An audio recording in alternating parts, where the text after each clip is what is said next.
Hello food lovers, welcome back to our channel. నేను మీ రాణి Eramsetti. Friends, ఈరోజు recipe వచ్చేసి చిన్న పునుకులు అండి. రోడ్ సైడ్ చిన్న పునుకుల కన్నా కూడా చాలా క్రిస్పీగా టేస్టీగా వస్తాయి. మనం అప్పటికప్పుడే పిండిని కలుపుకుని వేసుకోవచ్చు. ఎలాంటి రుబ్బిని పిండి లేనప్పుడు డైలీ ఇడ్లీ దోశ చేసే కన్నా ఒకసారి ఈ చిన్న పునుకులని ట్రై చేయండి. చాలా క్రిస్పీగా టేస్టీగా వస్తాయి. లోపల పిండిగా లేకుండా చాలా గుల్లగా వస్తాయండి. ఆ ప్రాసెస్ అంతా చూద్దాం. వీడియోని ఫస్ట్ నుంచి లాస్ట్ వరకు స్కిప్ చేయకుండా చూడండి. అలాగే ఛానల్ని ఫస్ట్ టైం వాచ్ చేస్తున్న వారు సబ్స్క్రైబ్ చేసుకుని పక్కనే ఉన్న బెల్ బటన్ని క్లిక్ చేయండి. ఈ చిన్న పునుకులు అనేవి చిన్నపిల్లలు పెద్దవారు అందరూ కూడా చాలా ఇష్టంగా తినొచ్చు. ఎప్పుడు ఒకేలాంటి బ్రేక్ఫాస్ట్ కాకుండా డిఫరెంట్గా ఇలా 1 కప్పు గోధుమ పిండితో టేస్టీగా హెల్తీగా ఈ చిన్న పునుకులు అనేవి చేసుకోండి. ఇంకా ప్రాసెస్లోకి వెళ్ళిపోదాం. ముందుగా ఒక మిక్సింగ్ బౌల్ తీసుకుని దానిలోకి 1 కప్పు నిండా గోధుమ పిండి తీసుకుని వేసుకోండి.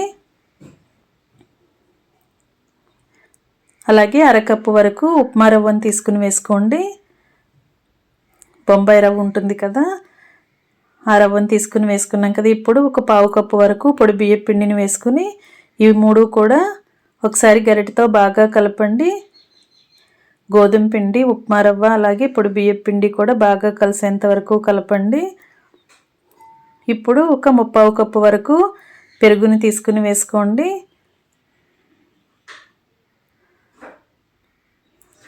అరకప్పు వరకు వాటర్ని కూడా యాడ్ చేసి పెరుగు వాటర్ అన్నీ కూడా పిండిలో కలిసేంత వరకు బాగా కలపండి. వాటర్ని ఒకేసారి ఎక్కువగా పోయకుండా కొంచెంగా చూసుకుంటూ కలపండి. పిండి అనేది మరీ జారుగా ఉన్నట్లయితే చిన్న పునుకులు అనేవి ఆయిల్ ఎక్కువగా పీల్చేసుకుంటాయి.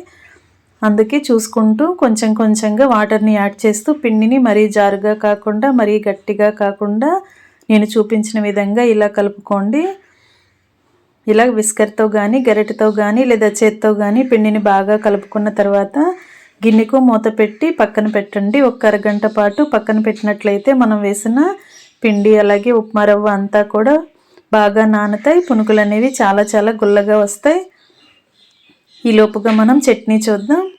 మిక్సీ జార్ తీసుకుని బాగా డ్రై రోస్ట్ చేసి పై పొట్టు అంతా కూడా తీసిన పల్లీలని 1 అరకప్పు వరకు వేసుకోండి. అలాగే ఆయిల్లో ఫ్రై చేసుకున్న పచ్చి కొబ్బరి ముక్కలు కూడా 1 అరకప్పు వేసుకుని మీ ఘాటుకి తగ్గట్టుగా కొన్ని పచ్చిమిర్చిని ఆయిల్లో ఫ్రై చేసి తీసుకుని వేసుకోండి. అలాగే 1 రెబ్బ చింతపండును కూడా వేసుకుని 1/4 టీ స్పూన్ వరకు జీలకర్రని 1-2 వెల్లుల్లి రెబ్బల్ని కూడా వేసుకోండి. అలాగే టేస్ట్కి సరిపడా సాల్ట్ కూడా వేసుకుని తగినన్ని వాటర్ని యాడ్ చేసి చట్నీని గ్రైండ్ చేసుకోండి. ఇలా బాగా నలిగిన తర్వాత చట్నీకి పోపు వేసుకుందాం.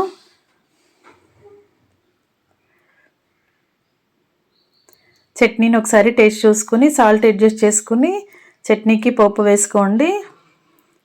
ఒక గిన్నెలోకి 1 టేబుల్ స్పూన్ ఆయిల్ వేసుకుని పచ్చిశనగపప్పు, మినప్పప్పు, ఆవాలు, జీలకర్ర, ఎండుమిర్చి ముక్కలు అలాగే కొన్ని కరివేపాకులు 1-2 వెల్లుల్లి రెబ్బలు కూడా వేసుకుని పోపు అంతా కూడా బాగా ఫ్రై అయిన తర్వాత ఈ విధంగా చట్నీలో వేసుకుని గిన్నెను పక్కన పెట్టుకోండి. చట్నీ రెడీ అయ్యింది కదా. ఈ లోపుగా మనం ముందుగా పెట్టుకున్న పిండి కూడా బాగా నాని ఉంటుంది.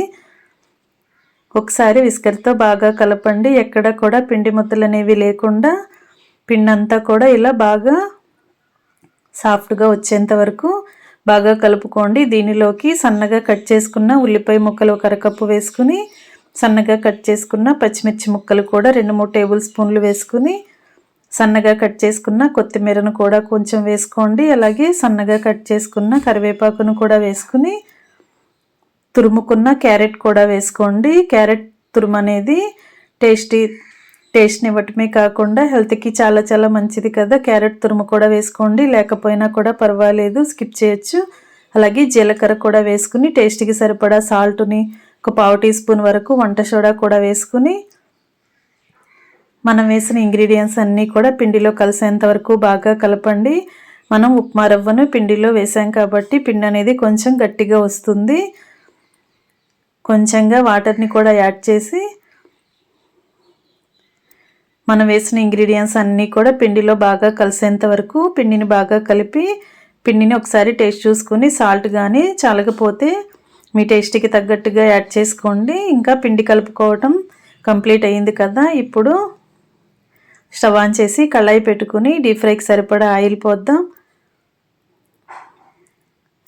ఆయిల్ కాగిన తర్వాత ఫ్లేమ్ని మీడియంలో పెట్టుకుని చేతిని వాటర్లో తడుపుకుంటూ కొంచెం కొంచెంగా పిండిని తీసుకుని ఇలా మనకి కావలసిన సైజులో చిన్న పునుకుల్లాగా ఆయిల్లో వేసుకోవటమే. ఇలా కళాయిలో ఆయిల్కి పట్టినన్ని పునుకుల్ని వేసుకుని గరిటెతో మొత్తం అన్నీ కూడా కలుపుకుంటూ డీప్ ఫ్రై చేసినట్లయితే అన్నీ కూడా ఈవెన్గా ఫ్రై అవుతాయి, క్రిస్పీగా వస్తాయండి. ఈ విధంగా బాగా ఫ్రై అయిన తర్వాత ఆయిల్ నుండి తీసేయండి. ఇదే విధంగా మిగిలిన పిండిని కూడా బ్యాచెస్ వైజ్గా ఆయిల్లో వేసుకుని మొత్తం అన్నీ డీప్ ఫ్రై చేయటం కంప్లీట్ అయిన తర్వాత వేడివేడి గోధుమ పిండి పునుకుల్ని పల్లి కొబ్బరి చట్నీతో సర్వ్ చేసుకోవటమే. ఎప్పుడు మనం ఇడ్లీ దోశలే కాకుండా పిల్లలకి ఈ విధంగా టేస్టీగానే కాదు హెల్తీగా గోధుమ పిండితో పునుకులు అనేవి చేసి పెట్టామంటే చక్కగా ఇష్టంగా తింటారు. అలాగే మార్నింగ్ బ్రేక్ఫాస్ట్ టైంలోనే కాకుండా ఈవినింగ్ టీ టైంలో కూడా వీటిని సర్వ్ చేసుకోవచ్చు. వీడియో నచ్చినట్లయితే మీరు కూడా కుక్ చేయండి. రెసిపీ నచ్చితే వీడియోకి లైక్ చేసి ఛానల్ని సబ్స్క్రైబ్ చేసుకుని పక్కనే ఉన్న బెల్ బటన్ క్లిక్ చేయడం మాత్రం మర్చిపోకండి. నేను పెట్టబోయే రెసిపీస్ అన్నీ డైలీ చూసి మీరు కూడా కుక్ చేయండి. మీకు ఎలా వచ్చాయో నాతో షేర్ చేసుకోండి. మరొక రెసిపీతో మళ్ళీ కలుద్దాం. Thanks for watching.